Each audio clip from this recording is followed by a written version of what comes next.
Sebring and Flint, Michigan have become known for a problem with lead contamination in their water systems, but it's something other communities all around Ohio are having to face. As First News senior reporter Jerry Ricciuti tells us, experts say they need more funding and better coordination between the government agencies that are handling the problems. It's been more than a year since we first learned of problems with lead-contaminated water lines in the Sebring area. And even though lawmakers have passed new rules for notifying residents, the problems have not been resolved. We have 88 counties in the state. We still have 75 water advisories, either with some sort of contaminants or toxins that are in the water. Bocherry says 9 of those involve lead contamination, and recently high lead levels were also found in Youngstown.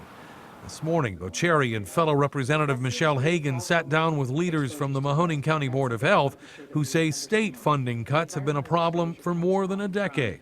By the time that 2013 came, they offered us $0 to do case management and $600 to do a lead assessment that takes 3 times that amount to actually conduct. Since the county can't afford to do the work, the state has assumed responsibility, but Sweeney says the process is lacking.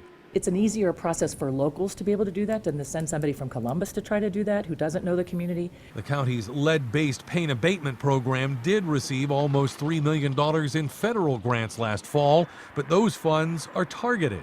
The way that the lead-safe housing rule was written, that money wasn't to go towards water lines and things. And even if the money could be used, it would cover fewer than 200 homes. Officials admit the state says there are 22 different zip codes just in Mahoning County listed as having high risk for lead contamination. It's still a matter of money, and if the county doesn't have it and the city doesn't have it, you're at a standstill. Although lawmakers are hoping to come up with more funding, it's not likely to happen anytime soon. Jerry Ricciuti, WKBN 27 First News.